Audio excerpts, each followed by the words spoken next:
नहीं बुझाई? बोलो शंकर भगवान की जय। शंकर जी कहले अब बतावा तोहार सुबह कहां बा। यहां जितने लोग आए हैं गौर करिएगा, अगर निराकार को मानने वाले होंगे तो आप भी सुनिएगा, राधा स्वामी वाले होंगे आप भी सुनिएगा, जय गुरुदेव वाले होंगे आप भी सुनिएगा, ओम शांति वाले होंगे आप भी सुनिएगा। सभी सत्संगियों को मैं बोध करने के लिए बैठा हूं और ध्यान से समझने का प्रयास करना। पार्वती मैया कली की स्वामी हमार सुबह यह बा, अगर परमात्मा निर्गुण ब्रह्म है, भगवान का कोई रूप नहीं है। रामायण में बाबा लिखे हैं कि बीनु पग चल ही सुन ही बीनु काना।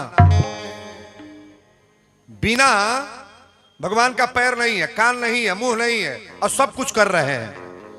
तो भगवान निर्गुण ब्रह्म है, निराकार है, तो सगुण होने की क्या आवश्यकता है? किसी का बेटा क्यों बनते हैं, किसी का भाई क्यों बनते हैं, किसी के परिवार का सदस्य क्यों बनते हैं? शंकर जी कहले तो हर सुबह यही पर बा। कल ही हम ही बताई कि अगर निराकार परमात्मा है तो सगुण होने की क्या आवश्यकता है। शंकर जी कहले देवी ध्यान से सुनिएगा, बायो पढ़ाने वाले मास्टर भी गौर करेंगे और पढ़ने वाले छात्र भी। जल निराकार है, जल निराकार है, जल का कोई अपना आकार नहीं है। जल में जैसा रंग डालो ऐसा कलर हो जाएगा कि नहीं? नहीं होगा। लाल पीला हरा काला जैसे डालेंगे रंग हो जाएगा ना।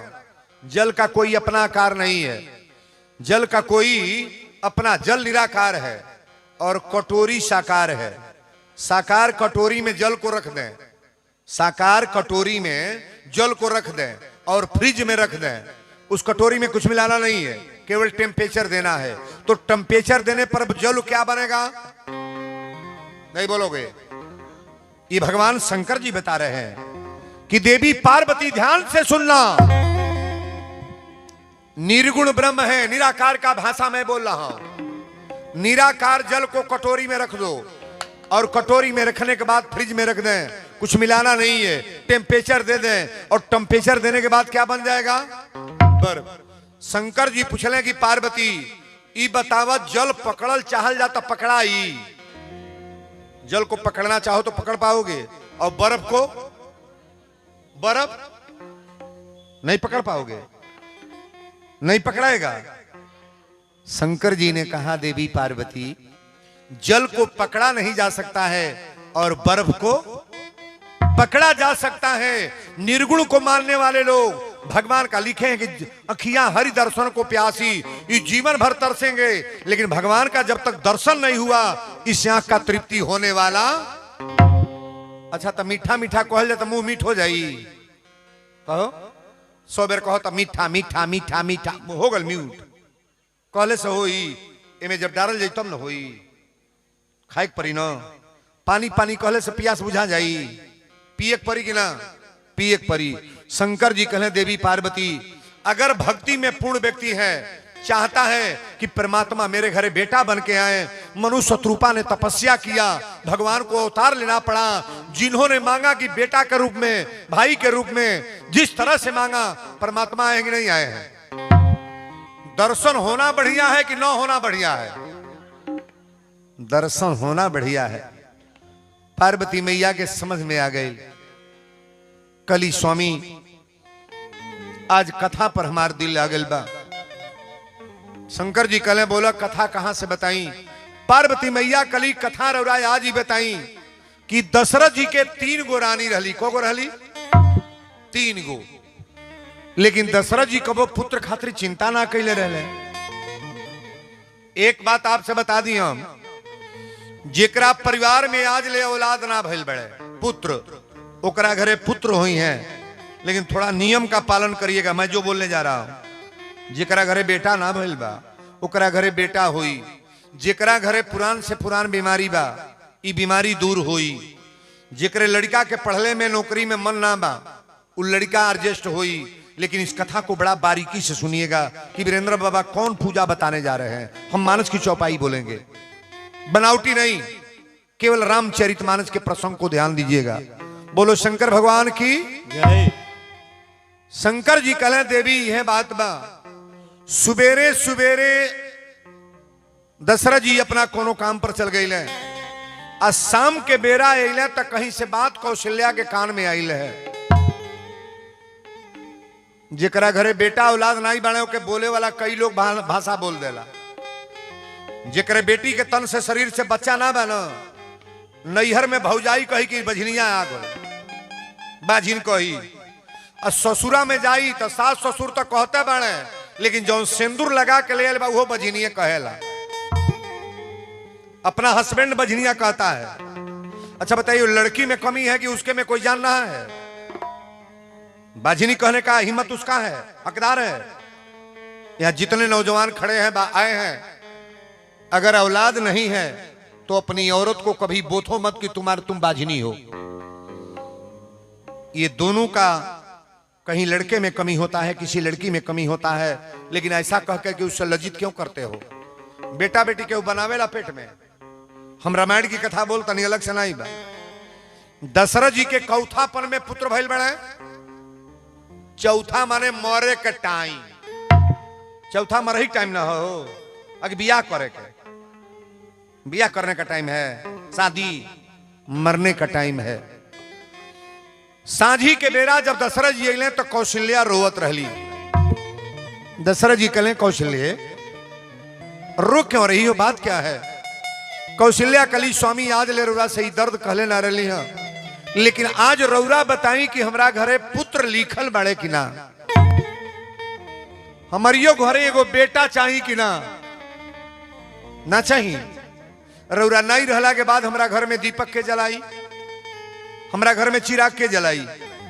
दशरथ जी के जीवन में कबो चिंता ना भइल है, लेकिन आज पहली बार एक बार लिखाइल बा रामचरितमानस में, जहां एक शब्द है, एक बार त्रेता जुग माही शंभु गए कुंभजर सिपाही। शंकर जी कथा सुनावे ले गए, मेहरारू के त्याग कर दिया, सती के त्याग। यह तनु भेंट सती बनाही, अशिव संकल्प कीन मनमाही। एक बार चुन कुसुम सुहाए। सीता के कपार में फूल राम जी खोसत रहले। जयंत की कथा आवेला, सीता चरण चोच हति भागा। एक बार सब सहित समाजा, अयोध्या कांड की चौपाई है। एक बार सब सहित समाजा, और राजसभा रघुराज विराजा। दशरथ के दरबार लगल, राम के वनवास हो गई। और एक पर कथा हम बोलने जा रहे हैं। फिर दशरथ जी के जीवन में एक बार चिंता हो गई। अच्छा एक बात बताइएगा, ये धरती पर जो सुखी बाऊ कब वो दुखी होई कि ना? नहीं होई। अरे उतना दुखी होई कि छतिया पीट पीट रोई। मोहल्ला में कबो न सोचिया कि हमारी गरीब बानी, तो से गरीब उबा जौने के गौजल बा रुपया बा, ओकरे घर में तो ऊ होता जौन कहीं नहीं होता। रतिया के मुड़िया तर रुपया ध के सुता था, गद्दा में डर ले बा, और सुता था तो उठ उठ पानी मांगता, दवाइया तो खाली, निदिया नहीं लगता, तू कैसा जीवा होता। गलती बोलता नहीं है। मैं कोई जने हो यहाँ हड़कंप धर तो ही राती के पैसा सजी बैंक भरल बा, बाबा घरों में सब निक बा, लेकिन तू कैसा जीव होता। ये धरती पर केहू सुखी बा? अब हेतर सुन लो, जेकरा बेटा नहीं बा, एगो बेटा खातिर रोता। हे दुर्गा माई, हे शंकर भगवान, एगो बाबू दे दो। ना निमन देव लंगड़े दो, अनहरे दो, कैसनो दो, एगो बेटा दे दो। जेकरा बेटा नहीं बा, बेटा खातिर रोता। आज जेके भगवान 4 गो बेटा दिले बना, बेटा पा के रोता। मैं ये बाप के पटक पटक मारता ना, सुखा जानी जू होता कि नहीं? हमारी ओर तई है कुल होता। फाजिल नगर में नहीं हो तो ही लोगवा चैंपियन हो। बुझे वाला तो बुझते है, हमारा तो बुझाता है जौन होता जौन कहीं होते नहीं। जेकरा बेटा नहीं बा, बेटा खातिर रोवाता। आज जेके भगवान 4 गो बेटा दिले बने, बेटा पा के रोवाता कि कौन पाप कहनी कि 4 गो दिहल। जेकरा घर नहीं बा, घरे खातिर रोवाता, कटरन चुआता, हेने का पानी हेने कठो धरता सब चुआता। जेकरा घर नहीं बा, घरे खातिर रोवाता। आज जेके भगवान 5 मंजिला दिले बने, ओमे केहू बेलसही वाला नहीं के, ताला चाबी बन बा। बाबा कसिया रहेला लोग, तो हमको ही रोड के घरे नहीं, गोरखपुर बालो। हई सुन लो, जेकरा बेटा नहीं बा, बेटा खातिर रोवाता। जेके भगवान बेटा दिले बड़े बेटा पा के रोता, जेकरा घर नहीं बा घरे खातिर रोता, जेकर घर बा के बेलसही वाला नहीं के, जेकरा खैले के ठेकान ना बा उ रुपया खातिर रोता। तन पैसा रही तो काजू बादाम ले आके खैती, पनीर मशरूम खैती। जेकरा पैसा नहीं बा खैले खातिर रोता, आ जेके भगवान कई करोड़ दिले बड़े ओके डॉक्टर कहता चोकर की रोटी खाना है, रसगुल्ला नहीं खाना है, जिलेबी नहीं खाना, ब्लड प्रेशर शुगर चढ़ल बा, काटा रसगुल्ला। शुगर जेकर 300-250 बा खई है रसगुल्ला, रबड़ी खई है, कटी है जिलेबी कचाक दे। बुझत ना जब खैली तो 400 भइल गईली बियाने, रुपया तो बटल नहीं बुझाता। जेकर बीपी हाई बा खूब तेल मसाला डाल के चाउमीन आ बर्गर आ छोला भटूरा खई है, एक प्लेट खैले तो गईल बा मान के लो। हाँ इतना रुपया धो के का करबू, खैले खातिर मन तरसता रे दादा।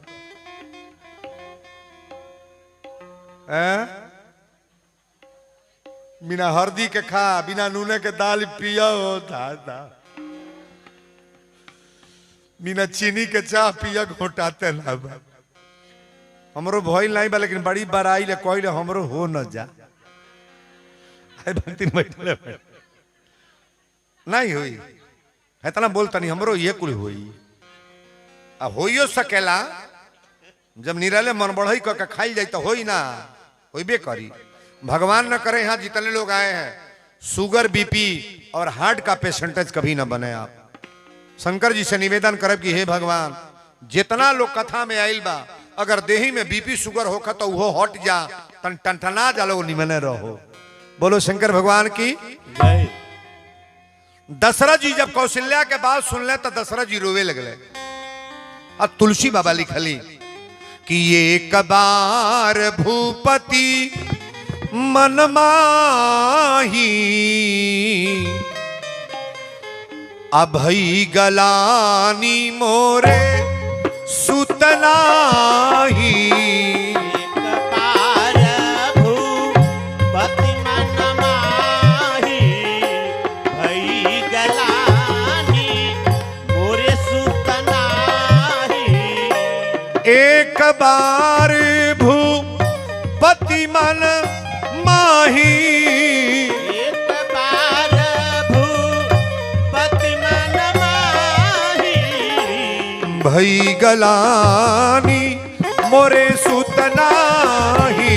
भई गलानी मोरे सुतनाही, भई गलानी मोरे सुतनाही। बोल दी अयोध्या धाम की जय, श्री दशरथ जी महाराज की। जय। अब तनी ध्यान दे, जब कौशल्या कहली तो दशरथ जी के दिल में चिंता आत्मा में भाव आ गई। बार बार नहीं, एक बार। एक बार भूपति मन माही, अब भई गलानी मोरे सुत नाही। गलानी माने चिंता और सुत माने पुत्र। दशरथ जी के चिंता काहे खातिर भइल? धन खातिर, रुपया खातिर, खजाना खातिर कि बेटा खातिर? जी बेटा खातिर। हमनी के सजी मरल जाता केकरे खातिर? तब वो बेटा जौन इज्जत करता तो बुझाते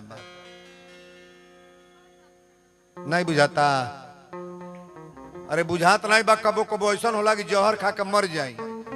ऐसा बेटा से बिना बेटा के रह। एक बात सुन लो, बेटा नमक रोटी खियावत होके, इज्जत से बात माई से करत होके, तो महतारी के ही बुझाई कि हमार बेटा सरवन हो। और सोने के भसम खियाओ, बरहो बीजन, लेकिन बोले के माई कटु कटु बाणी बोलता, गारी देता, उल्टा सीधा बोलता। जौने तन से पैदा भइल बा तन के गारी देता, तो वो बेटा है बेटा कहेंगे बेटा।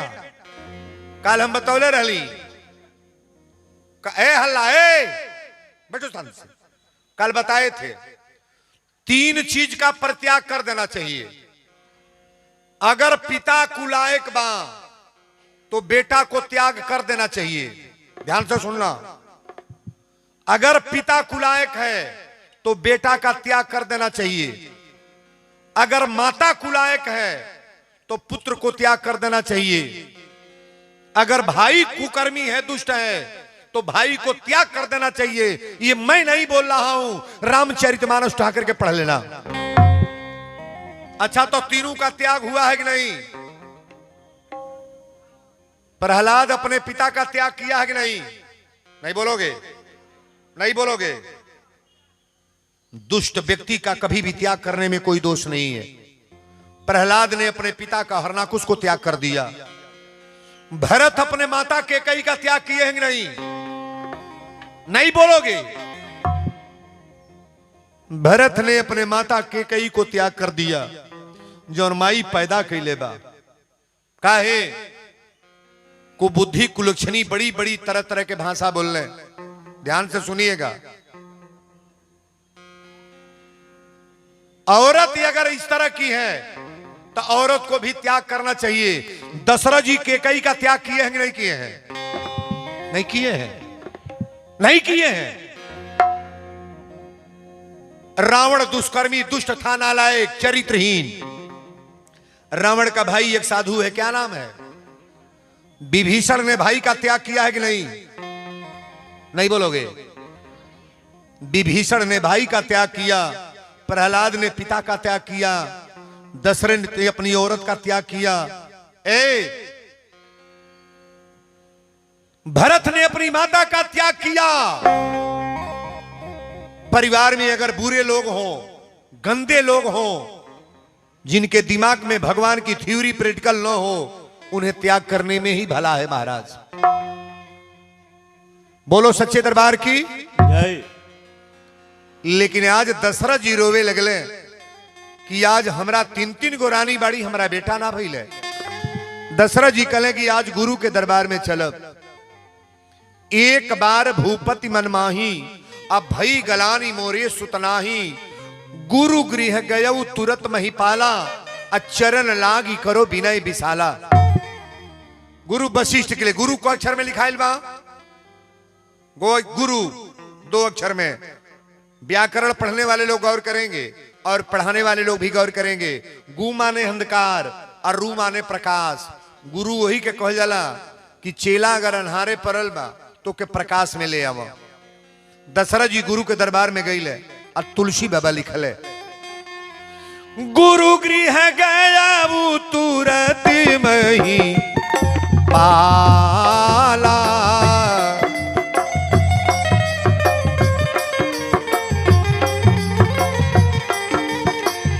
गुरु गृह गए वो तुरत मही पाला।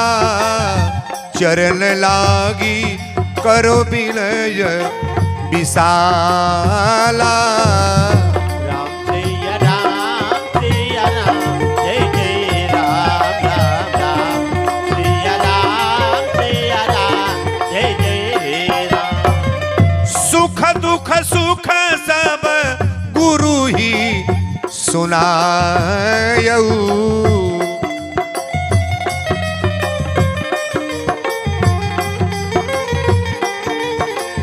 सुख दुख सुख सब गुरु ही सुनायऊ। कही वशिष्ठ बहुविधि समझायऊ। राम जय राम, जय राम, जय जय राम राम राम। जय राम, जय राम, जय जय राम। बोल दी सच्चे दरबार की जय। दशरथ जी गुरु के दरबार में गईला है बाबू।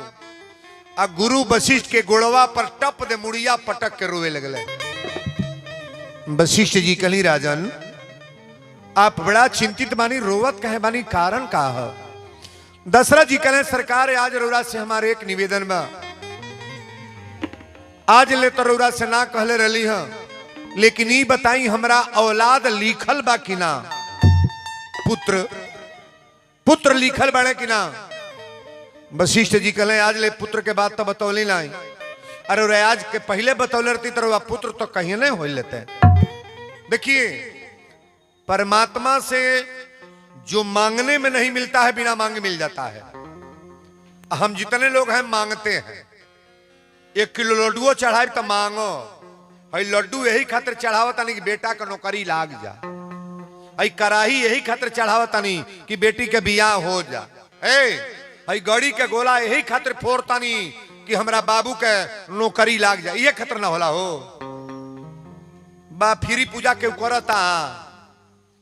1 किलो लड्डू पर हेते हेते कार करिए भगवान। 1 लड्डू मत चढ़ाओ। अब वो 1 किलो लड्डू में एगो लड्डू फेंकाला स्थाने पर आ सजी लड्डू बड़का हनुमान कचरा तालो। गड़ी के गोला फोड़ाई तो 1 टुकड़ा काली माई के फेंका जाई दुर्गा जी के, आ सजी गड़ी के गोला बड़की काली माई कड़र कड़र चबा तालो। पूड़ी मना जला कराही चढ़ाए, इतना पूड़ी छनाई, चिकन चिकन पूड़ी धराता बर्तन में, आ जरलहिया टिकरी छान के धराता। हे काली माई हमरा बेटी के बियाह हो जाई, पूड़ी चढ़ावा तानी, वो कुत्ता खा घर लो। कालिए माई बुर्बक बड़ी, पूड़ी पर बियाह हुई, लड्डू पर बियाह हुई, कुछ मत चढ़ाओ, लेकिन विचार तो निर्मल बनाओ ना। बाबा लिखे हैं कि निर्मल मन जन सो मोहि पावा, आ मोहि कपट छल छिद्र न भावा। अगर विचार साफ है तो बिना चढ़ाए भगवान के दरबार में जाना है तो एक चीज करो, आप कोई वस्तु न मांगो, कोई रुपया खजाना सामान न मांगो। भगवान के दरबार में जाकर केवल भगवाने को मांगो ना। भगवान के आपके पास जुड़ जाएंगे तो कुछ कमी रहेगा। भगवान को मांगना जरूरी है कि नहीं? आकि रुपया पैसा धन मांगल जरूरी बा? जो छोड़े के बा पकड़ना है तो परमात्मा को पकड़ो। ये दुनिया की वस्तु लेकर क्या करोगे आप? वीरेंद्र बाबा तो इतना बढ़िया बात रखने जा रहे हैं ना, थोड़ा ध्यान देकर सुनिएगा।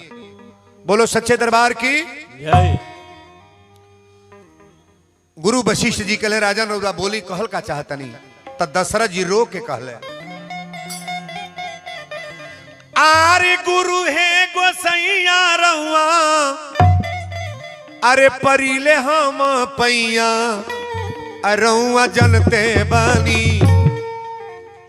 अरे रहुआ जनते बानी रघुकुल के सागर रो कहानी, रहुआ जनते बानी रघुकुल के सागर रो कहानी, रहुआ जनते बानी रघुकुल के सागर रो कहानी, रहुआ जनते बानी।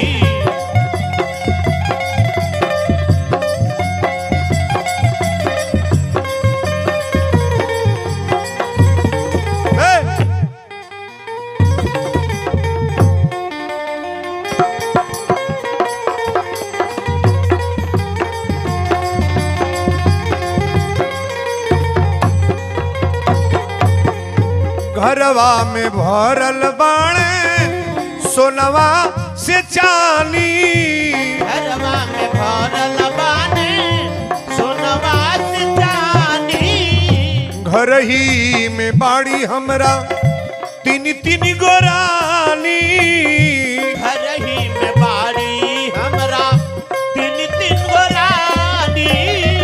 अवधा के लोगवा हमके कहेलनी संतानी रहुआ जनते बानी। दशरथ जी यही तरह हथवा जोड़ के गुरु जी से कहे सरकार हमरा कष्ट ए पर नाई बा कि हमरा नाई बा, लेकिन समाज हमके निसंतानी कहता।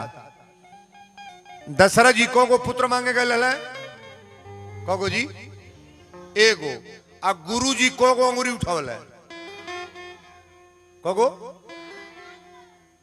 हाजिल नगर मार्केट में रउरा 500 रुपया खोजे लगी तो टाइम लगी कि ना? आ ढेर टाइम जान तनी के लागी जेकर लगना आई बा, जेकर लगवा ना आई बा। नोट वाला के नोट मिल जाई।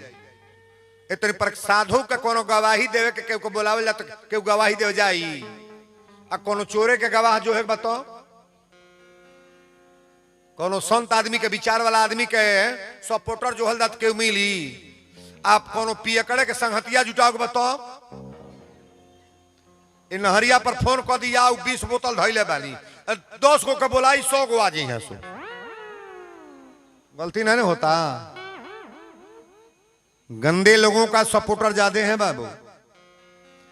रामायण जौन बाड़े जोग के मने आगे पीछे तो कई लोग बा, लेकिन मेन ही नहीं के भूमिका रहेला। हे जगी में जितना पापड़ बेल के कथा होता, कार्यक्रम होता, बहुत समस्या है ना। एक कार्यक्रम में लोगों को सोचना चाहिए कि जितना तपस्या करके कार्यक्रम कराते हैं हम लोग मेन भूमिका में भाग लें। नहीं शारीरिक श्रम देना है, नहीं वो जुजा के बरसाती बटोरे के बा, नहीं तम्बू देखे के बा, नहीं पानी देखे के बा। तो इतना तो जरूर देखे के बा कि हो 500-1000 रुपया मांगत नहीं के तो हम 2000 जगी में दे दी। देवे के चाहिए कि ना, अगर नहीं चाहिए तो ये जो अबो ना कर देबो ना कर तो जग हो जाए कथा। तो ये रामायण का गलती बाकी समाज के, ये आप लोगों की गलती है। जितने लोग यहाँ आए हैं अपने हस्बैंड से कहना चाहिए कि अगर भगवान की कथा हो रही है, हमारे घर रुपया रही चाहे ना, अगर चंदा 500 मांगा तड़े तो उनके 1000 तू चंदा दो। बढ़िया है कि नहीं है? नहीं ताली बजा बढ़िया भाई। स्कूल में से ताली तो लो ना बजाइया, ना बजाइया। पहले वे दे ही बचावा तड़े लोगों। हाँ, निम्ने कार पर ताली बजावे के चाहिए। अच्छा हे तरजे तर बरखा होता, दोनों टाइम बरसत रहे, मार्केट के लोग सहयोग न करे तो ये कथा संपन्न हो जाएगा। सही बोलना। तनिके तनिके में 4-5 लाख रुपया लागी कि ना, ना लगी हो। रामायण को तो ना खेतो तो ना ही बजे एक बिहा धो के बेचवावल जाई का जी। आप ही लोगों के बल पर कथा है। पूरे मार्केट के लोगों से निवेदन करेंगे, सभी लोग दिल एकदम जीव जहान से लगे रहे कि कहीं जग में कोई परेशानी ना आवे। 28 वर्ष जब हो गल बा तो हम तो यह चाह मार्केट के लोग सब लोग निमने रहे, सब जियत रहे, केहू घरे बीमारी ना रहो, और सब लोग कथा में शामिल होके दिल एकदम खोल के हमने के दान दिहल जाओ, और हर साल जग होकर ताली बजा बढ़िया रहे।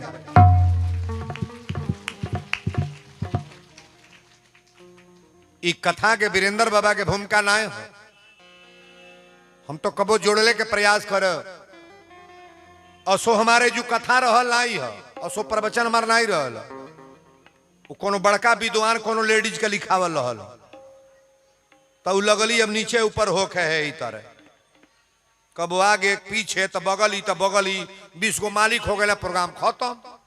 तो खत्म हो गल तो केहू के बुलावे पड़ी ना है, तो केहू का हम तो घर ही के बानी, हमका तो फोन करल तब वो चली आई। हमरा कोनो ही नहीं बाकी आवत हमरा घर से आधा घंटा लागेला, कबो फोन कैले हमारे घर परिवार में कथा हो रही है। हर देश प्रदेश में कमाते हैं, तनी कमे युक्त तनी कम में कमाए तो नहीं कार चली, लेकिन अपना घर का परिवार है, थोड़ा भाव आप लोगों को देना चाहिए कि वीरेंद्र बाबा घर के विद्वान हैं। बोलो शंकर भगवान की जय।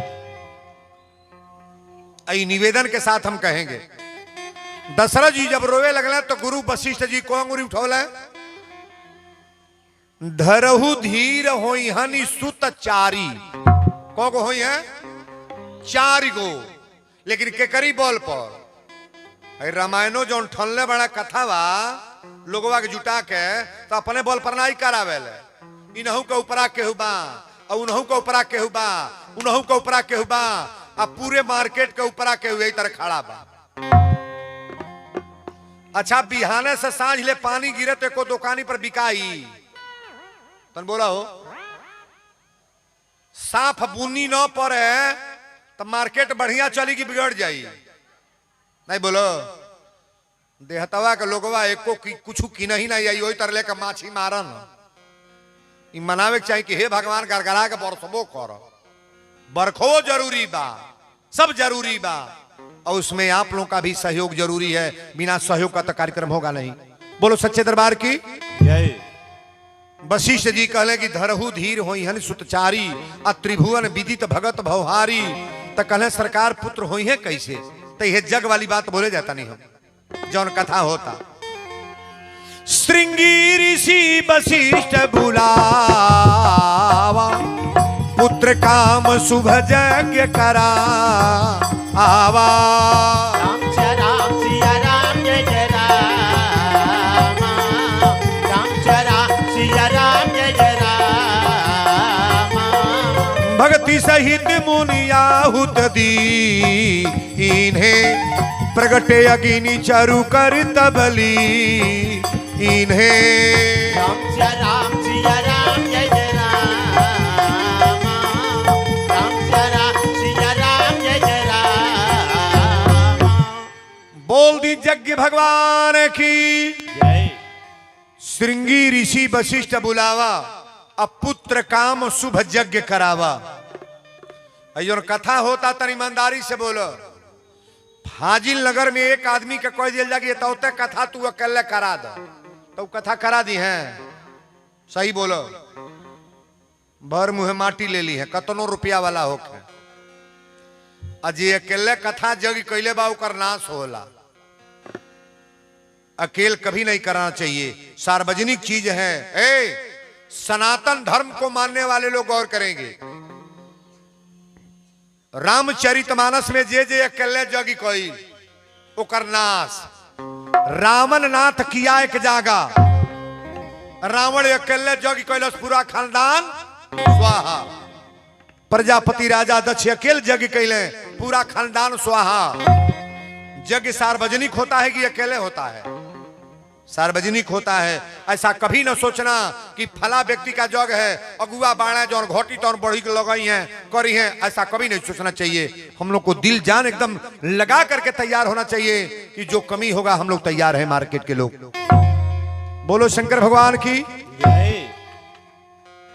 विद्रोही जी बड़ा लेट से कहा बात बा, बरखा में घोरे सुताई होता का? ठीक बा वही में होत रहे। अरे बढ़ जाओ बाबू, बढ़ जो रे, तन बोलता बढ़ जा सोई को बढ़ जा। कथा बड़ा सुंदर आयल बा, ध्यान दे। अब ये जो प्रसंग ये तरह के आयल बा, श्रृंगी ऋषि वशिष्ठ बुलावा, पुत्र काम शुभ यज्ञ करावा, भक्ति सहित मुनियाहुत दीने, अब प्रगटे अग्नि चरुकर तब। अग्निदेव महाराज हब के प्रसाद लेके अले। आई है प्रसाद आज राजा दशरथ जी के दिहल गई। जो वशिष्ठ कछु हृदय विचारा, अब पूरन काम भय सिद्ध तुम्हारा। प्रसादी ले आकर अपना घरे तीनों रानी के बांट दे। अच्छा, भगवान का प्रसाद कल्याण करता है कि नहीं? नहीं करता है। कुछ लोग तयावेला कथावा सुनी बिना प्रसादिया ले भागे लगी। तो प्रसाद लेकर जाओ। जय जय। बिना प्रसाद का नहीं। दरवाजा पर गए बना तो तीनों रानी के बोलो बोले, कौशल्या, कैकेयी, सुमित्रा। हो तब ही राय प्रिय नारी बोलाई, कौशल्यादि तहां चली आई।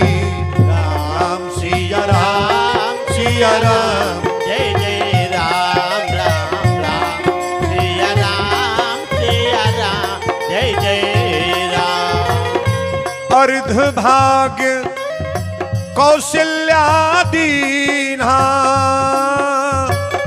उभय भाग कर आधे कीन्हा।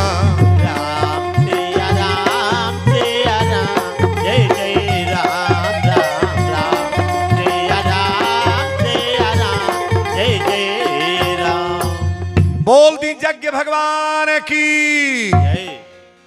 तब ही राय प्रिय नारी बोलाई, आ कौशल्यादि तहां चली आई। तीनों रानी पहुंचल बड़ी। आ तीनों रानी के प्रसाद कैसे दिया था? अर्ध भाग्य कौशल्या दीन्हा। खीर के प्रसाद रहे, गोला बनवले रहे। आधा प्रसाद कौशल्या जी के दिया गई। आधा प्रसाद जो टुकड़ा बचल उभय भाग कर आधे कीन्हा। आधा प्रसाद जो बचल में 2 टुकड़ा करके एगो कैकेयी के दिया। एक टुकड़ा लेके दशरथ जी अपने हाथ पर सोचा तड़े। दशरथ जी वो अपने आप 2 टुकड़ा हो गए बा। 2 टुकड़ा प्रसाद के दिया गया ना बोलो। अच्छा, तो 2 गो पुत्र केकरा भइल बड़े? कैकेयी के को पुत्र है? कैकेयी के पुत्र का नाम 2 अंगुरी न उठावा हो दादा, एगो। कैकेयी के को गो? एगो। पुत्र का नाम भरत। कौशल्या के को पुत्र? एक। पुत्र का नाम राम। और 2 गो लक्ष्मण और शत्रुघ्न एक भाई हैं। ध्यान दीजिएगा। सुमित्रा कली दीदी तो लोग एक एक टुकड़ा पहले बड़ू, तारा एक पुत्र हुई हैं, अगर हमरा दूगो हुई हैं तो एक पुत्र के तोहरी पुत्र के सहायता में लगा देव आ एक पुत्र के तोहरी के। राम के सहायता में के भेले बड़ी लक्ष्मण के, अब भरत के सहायता में श्री शत्रुघ्न महाराज। अब यह प्रसाद पाओ तलो ना। रानी कौशल्या जी के प्रसाद ले लो। अरे रानी कौशल्या जी के गोद भराओरी। 7 मात्रा की गीत है, थोड़ा गौर करना।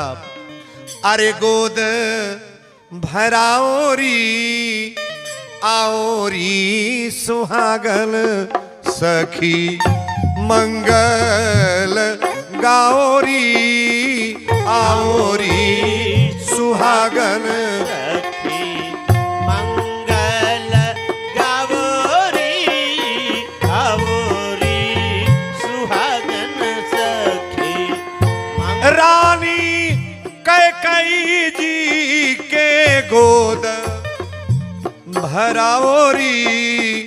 अरे गोद भराओरी आओरी सुहागन सखी मंगल गाओरी आओरी सुहागन सखी मंगल गावोरी गावोरी सुहागन सखी।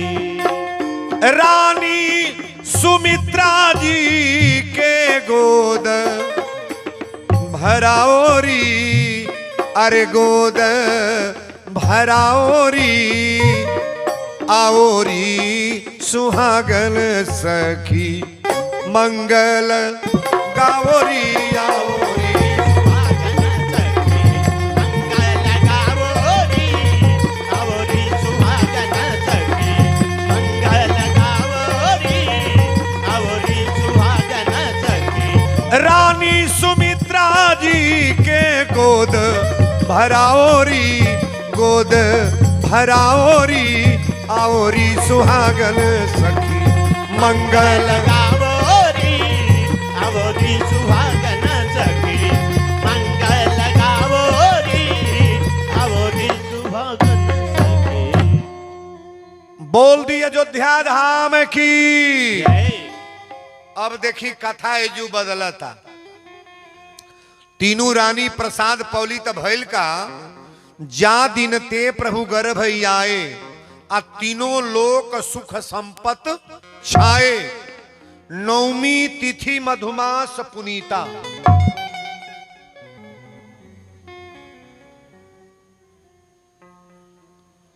ये देखें वकील जी मशीन वाले भैया की तरफ से 100 रुपया इस मंच पर आया है।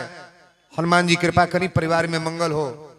तीनों रानी जब प्रसाद पौली आ गर्भावती भैली तो बाबा लिखले कि नवमी तिथि मधुमास पुनीता शुक्ल पक्ष अभिजीत हरिप्रीता। आज भगवान के जन्म अयोध्या में कौना तर से होता, कौना भाव से। कौशल्या अपनी कमरा में बैठल बड़ी, सारा देवता लोग अयोध्या पहुंच गए। भगवान के जन्म महोत्सव में शंकर भगवान भी गए थे, सारे लोग गए हैं। एक बैग कौशल्या के कमरा में चमत्कार भइल। 4 गो हाथ लेके चतुर्भुजी रूप में भगवान प्रकट। ताल भी जाएगा बढ़िया रे। चतुर्भुजी रूप में जब भगवान आए हैं, कौशल्या ने कहा प्रभु मैं आपको किस रूप से, किस भाव में मैं मांगी थी। पुत्र के रूप में मैंने आपसे प्रश्न किया था।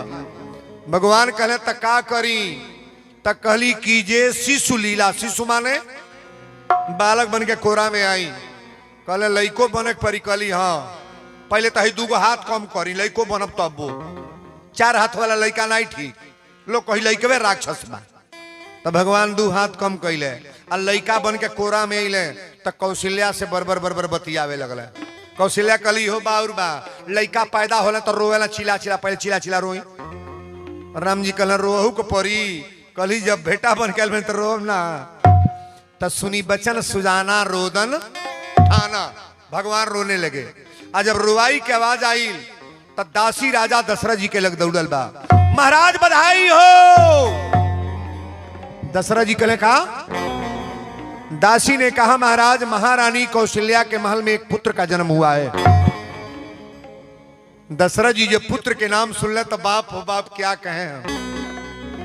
अच्छा जेकरा घरे 20 वर्ष बच्चा ना भइल होके और ओकरा घरे एके बेर 4 गो लड़का आम हो तो गांव जवार गर्दा हो जाएगी ना ना हो जाई। लेकिन दासी दूसरा बेर दौड़ल बा, दूसरी दासी, महाराज बधाई हो। दशरथ जी कले बोल बधाई में कहा बा, कलश महारानी कैकेयी के महल में एक पुत्र का जन्म हुआ है महाराज। तीसरी दासी दौड़ल बा, बधाई हो।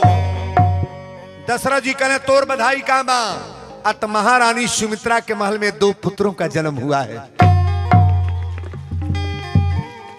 अरे उरा पास सोहर गाई ले वीरेंद्र बाबा सोहर, लेकिन सोहर हम रामायण के चौपाई को सोहर में गा रहे हैं। कैसे है? अरे दशरथ पुत्र जन्म सुनी काना, जन्म सुनी है ललना माना हो ब्रह्मा नंद समाना जन्म सुनी है। ललना माना हो ब्रह्मानंद समाना जन्म सुनी है। जाकर नाम सुनत शुभ होई, सुनत शुभ ललना मोरे गृह आवा प्रभु सोई जन्म सुनी है। ललना मोरे गृह आवा प्रभु सोई जन्म सुनी है। परमानंद पूरी मान राजा, पूरी मान है ललना कहा बुलाऊ बजावहु बाजा पूरी मन है।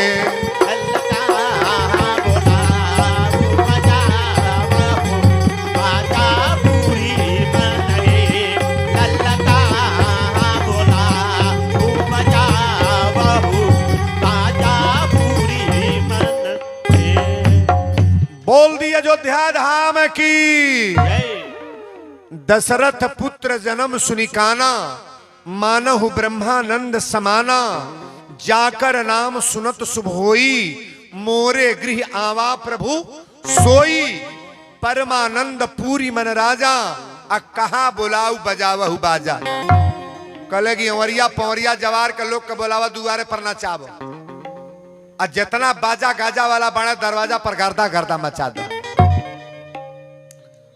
परमानंद पूरी मन राजा, कहा बुलाऊ बजावहु बाजा। भगवान के जन्मोत्सव मनाओ जाएगी ना तो 2-4 जने नाचे वाला तनी खड़ा हो जा बरिया रे। अरे बारे ललना हो, अरे दुलारे लल, बड़ा भाग जेकर होई ते नाची, जेकर तकदीर तेज होई ते भगवान के जन्मोत्सव में नाचेला। ओकरा घरे मंगल है मंगल होई, अब मंगल कबो ना। अब तो लोग नाचे वाला बैंड बाजा में नाचता है दादा। हई हरदी होता तो देखा नहीं, हई लकड़िया वाला बजा होता कुल, वही राती का कूदा तड़ा 103 पोरस अंगड़ा भंगड़ा। अरे बारे ललना हो, अरे दुलारे ललना, आय आंगन में खेल बारे ललना।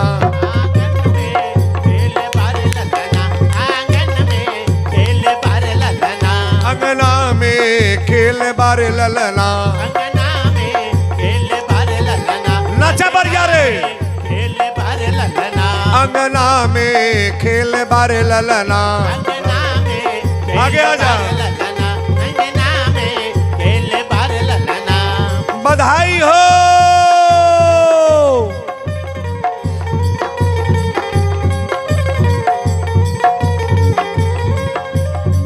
दुलारे ललना हो दुलारे ललना, बारे ललना है दुलारे ललना, बारे ललना है दुलारे ललना।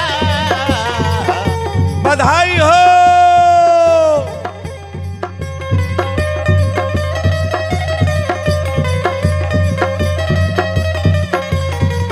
अंगना में खेल बारे ललना, अंगना में खेल बारे ललना, अंगना में खेल बारे ललना।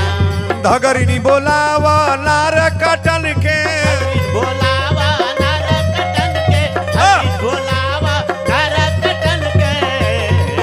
धगरिनी के देव सोने हसुआ, धगरिन के देव सोने हसुआ, धगरिन के देव सोने हसुआ। मारा करता करता मचादा नाच के। हाँ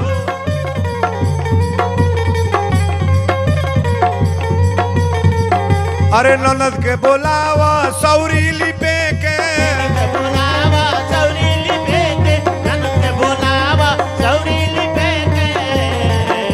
बधाई हो।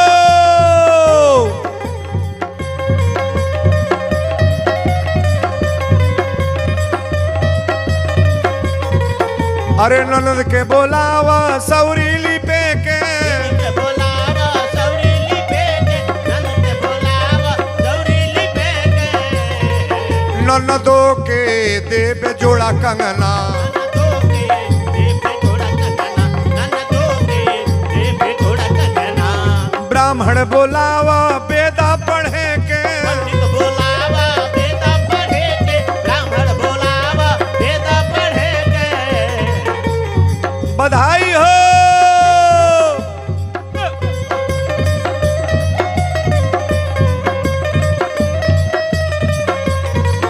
बाबा के देव पीली धोतिया, बाबा के देव पीली धोतिया, बाबा के देव पीली धोतिया। वीरेंद्र के बोलावा सोहर गावे के, तिवारी के बोलावा सोहर गावे के, तिवारी के बोलावा सोहर गावे के। बधाई हो।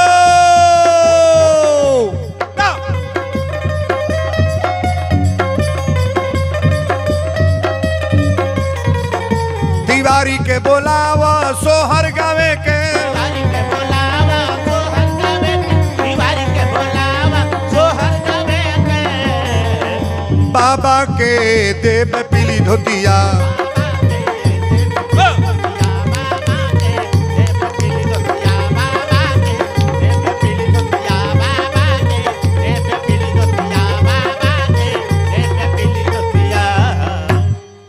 बोल दी अयोध्या धाम की, चारों भैयन की, तीनों मैयन की। शांति से बैठे का बैठल जा बहन, बैठ जल जा। वाह बैठ। भगवान के जनोत्सव में बड़ी सुंदर भाव। हाँ प्रमोद श्रीवास्तव जी की तरफ से 101 रुपया, मदन बरनवाल जी की तरफ से 101 रुपया, उपेंद्र चौरसिया जी की तरफ से 101 रुपया। हाँ तनी आज कथा जौन चलता माता जी की तरफ से 201 रुपया। का नाम बा नमो तन बोल देवे सितारा न बोले। गुप्तदान 500। हरिनाथ जायसवाल इनकी धर्म पत्नी है कि उनका मेहरारू नहीं है। सर्च करिएगा, ये 2023 का कार्यक्रम चल रहा है।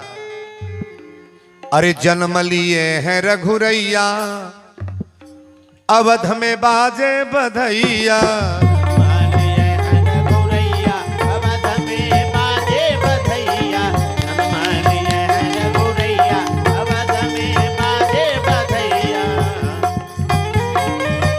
बाजे बधैया है, अरे बाजे बधैया, जन्म लिए हैं रघुरैया, अवध में बाजे बधैया।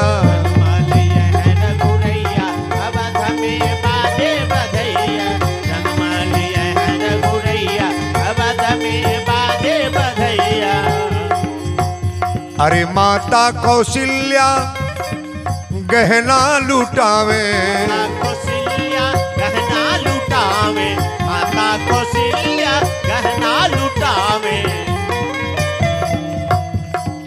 माता कौशल्या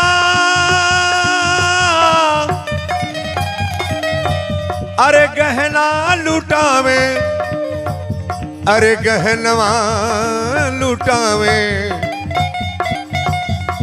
दशरथ लुटावे धेन गैया, अवध में बाजे बधैया। लुटावे धेनु गैया, अवध में बाजे बधैया। दशरथ लुटावे धेनु गैया, अवध में बाजे बधैया। बाजे बधैया रे, आरे बाजे बधैया। जन्म लिए है रघुरैया, अवध में बाजे बधैया। जन्म लिए है रघुरैया, अवध में बाजे बधैया। जन्म लिए है रघुरैया, अवध में बाजे बधैया। माता कौशल्या आरती उतारे, माता कौशल्या आरती उतारे, माता कौशल्या आरती उतारे। बोल दो अयोध्या धाम की जय। माता कौशल्या आरती उतारे, माता कौशल्या आरती उतारे, माता कौशल्या आरती उतारे। माता कौशल्या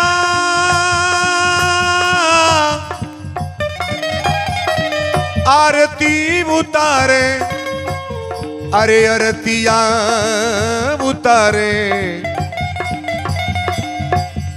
सखी सबले तबलैया, अवध में बाजे बधैया। तबले तबलैया, अवध में बाजे बधैया।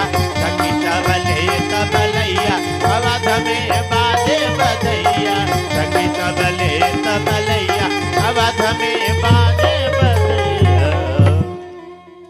बोलो शंकर भगवान की जय।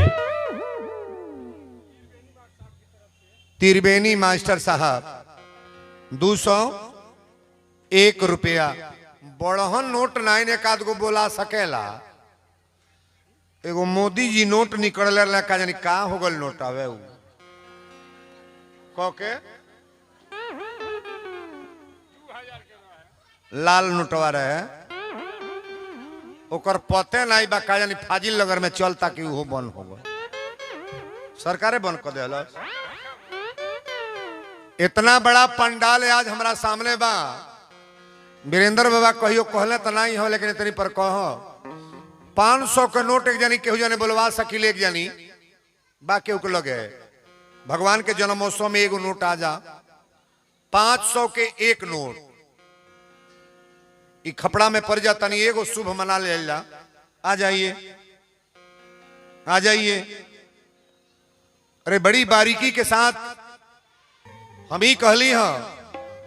दशरथ पुत्र जन्म सुनिकाना, मानहु ब्रह्मानंद समाना।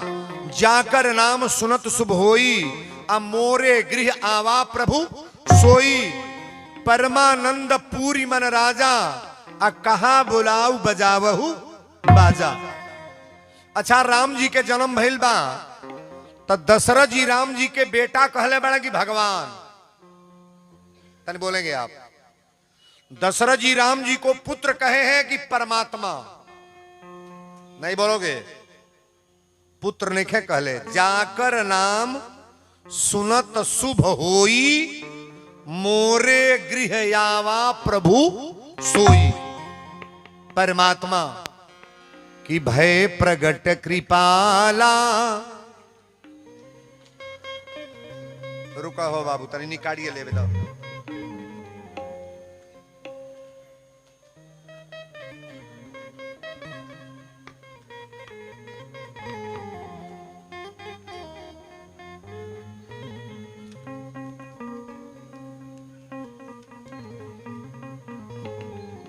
सभी लोग भाव से गाएंगे कि भय प्रगट कृपाला, दीन दयाला कौशल्या हितकारी, है प्रगट कृपाला दीन दयाला कौशल्या हितकारी। हर्षित महतारी मुनि मनहारी, अद्भुत रूप विचारी। मुनि मनहारी अद्भुत रूप, लोचन अभिरामा तनु घन श्यामा, लोचन तनु घन निज आयो से भुज चारी। भूषण बन माला नयन विशाला, शोभा सिंधु खरारी। भय प्रगट कृपाला दीन दयाला कौशल्या हितकारी। कई दुई कर जोरी स्तुति तोरी, कई दुई कर केही विधि करो अनंता।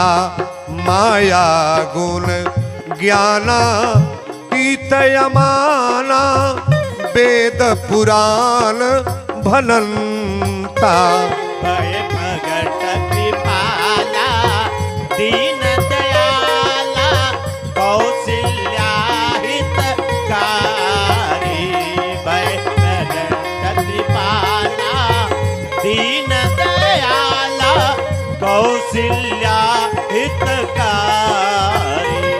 करुणा सुख सागर सब गुण आगर, करुणा सुख सागर सब गुण आगर।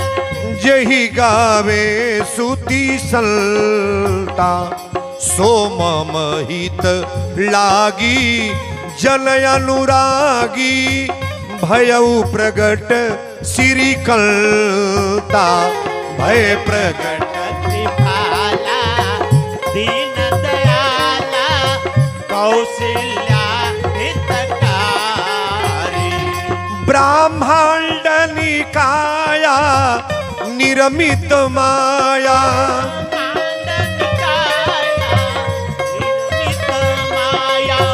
रोम रोम प्रतिवेद कहे ममऊर सो लागी।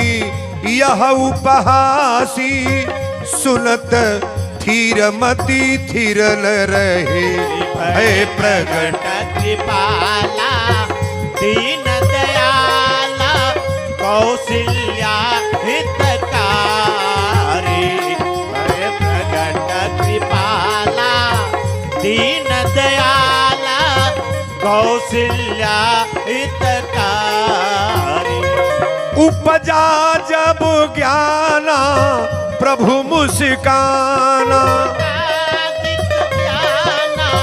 प्रभु मुस्काना। चरित बहुत विधि कीन्ह कहे, कही कथा सुहाई मात बुझाई। जही प्रकार सुति प्रेम लहे, भय प्रगट कृपाला दीन दयाला कौशल्या हितकारी। भय प्रगट कृपाला दीन दयाला कौशल्या हितकारी। माता पुनि बोली सोमति डोली, माता पुनि बोली पुनिमति डोली।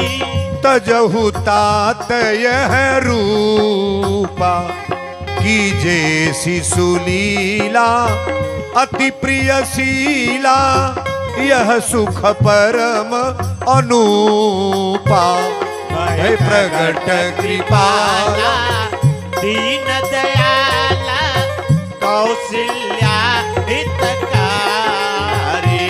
भय प्रगट कृपाला दीन दयाला कौशल्या हितकारी। सुनी बचन सुजाना रोदन ठाना, बचन सुजाना रोदन ठाना। होई बालक सुर भूपा, यह चरित जो गावे हरिपद पावे, सोन परे भवकूपा। प्रकट कृपाला दीन दयाला कौशल्या हितकारी। है प्रकट कृपाला दीन दयाला कौशल्या हितकारी।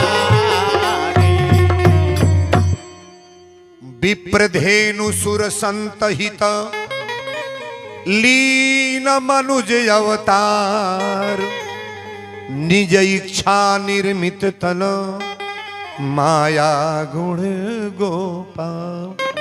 बोलो अयोध्या धाम की, चारों भैयन की, तीनों मैयन की। आज भगवान का जन्मोत्सव आप लोगों ने बड़ा प्रेम से बारीकी से किया। रात्रि में कथाएं आज गोविंद शास्त्री जी का प्रवचन है और वीरेंद्र बाबा कल फिर, चाहे भगवान बरसे या चाहे गरजे, कथा हो जाता कि ना। तब हमें बहुटियावे के ना बाजे बुनी पर इतना जाए। अगर एक जने आयल बना तो कल 4 जने के लेके आवे के बा। पूरा पंडाल कल एकदम फुल होना चाहिए। सभी लोग खड़े हो जाएं, भगवान की आरती होने जाए।